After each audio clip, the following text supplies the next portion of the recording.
ধুবুৰীত পুনৰ আৰক্ষীৰ নাক কাণ কাটিলে এজন কনিষ্টেবলে আৰক্ষী নেকুঞ্জা সেয়া উত্থাপন হৈছে প্ৰশ্ন।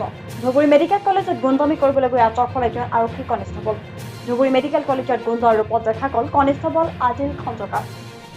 ধুবুৰী মেডিকেল কলেজত কৰ্তব্যৰত নিৰাপত্তাৰক্ষী নাইম আহমেদক আক্ৰমণ কৰি আহত কৰা কেন্দ্ৰ কৰি ধুবুৰী মেডিকেল কলেজত উত্তপ্ত পৰিস্থিতি। মেডিকেল কলেজৰ ভিতৰত এখন অনুমতি পত্ৰ দি দুজনকৈ ৰোগীৰ আত্মীয় ভিতৰলৈ যোৱাৰ চেষ্টা কৰে যদিও চিকিউৰিটিৰ দায়িত্বত থকা এজন যুৱকে বাধা দিয়াত কেন্দ্ৰ কৰি উত্তেজিত হৈ পৰে আৰক্ষী কনিষ্টেবলজন। পিছত এটা সময়ত নাইম আহমেদ নামৰ চিকিউৰিটি যুৱকক আক্ৰমণ কৰে আৰক্ষী কনিষ্টেবল আদিল খন্দকাৰে। আৰক্ষীৰ আক্ৰমণত ৰক্তাক্ত হৈ পৰা চিকিউৰিটি নাইম আহমেদক ভৰ্তি কৰা হয় মেডিকেল কলেজ হস্পিটেলত। পিছত উত্তেজিত হৈ মেডিকেল কলেজৰ বাহিৰৰ চৌহদত নিৰাপত্তাসকলে গুণ্ডাৰূপী আৰক্ষীৰ বিৰুদ্ধে ব্যৱস্থা গ্ৰহণৰ দাবীত প্ৰতিবাদ সাব্যস্ত কৰে।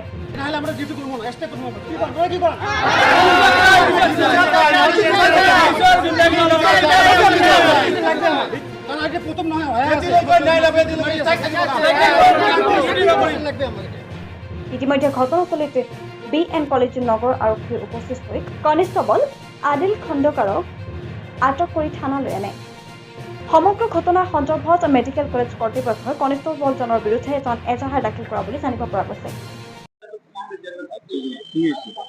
মই ডিউটি কৰি আছো, ডিউটি অৱস্থাত তেওঁ এজনে গৈছে আগতে, তাৰ পুলিচটো আহিলে, তাৰ পুলিচটো গৈছে, ঠিক আছে, গৈ চাই আহিছে, আহি বাহিৰত এজন বহি আছে মহিলা এটা, মহিলাটা আহিলে, আহি মই কৈছো অলপ পিছত যাব, ডক্টৰ আনমাৰি চব পিছত যাব, কৈছো মহিলাটো পুলিচটো আহি মহিলাটো ভিতৰত কৰিব সোমাব দিব, মই কৈছো পাঁচটা আছে অলপ পিছত ডক্টৰ চাব কাৰণে তাৰপিছত মই যাব দিম এনে কৈছো। আহিছে, আহি পুলিচটো আহি কি হৈ যাব নিদি তদাৰক কৰি আছে, কৈছো জনে আটকাইছো কাৰণে মোক আহি মাৰিছে, নাগত ইয়াতে মাৰিছে, ৰক্ত ব্লাডিং কৰিছে, মইতো তাতে বহি গৈছো আৰু ই কৰা নাই, ক'ত দিছে পুলিচ নাম নাজানে, শুনা নাই।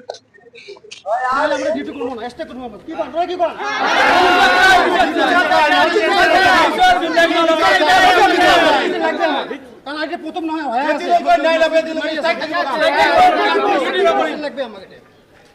আইনি মানুষ না হলে আলাদা কথা আছে, আইনি মানুষ না জানে নাকি আইন কানুন বিচার লাগবে কিনা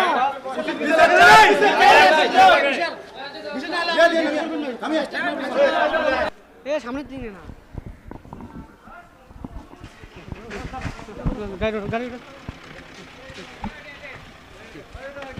ফট করে আমরা ডিউটি করবো না, চেষ্টা করবো, কি করেন কি করেন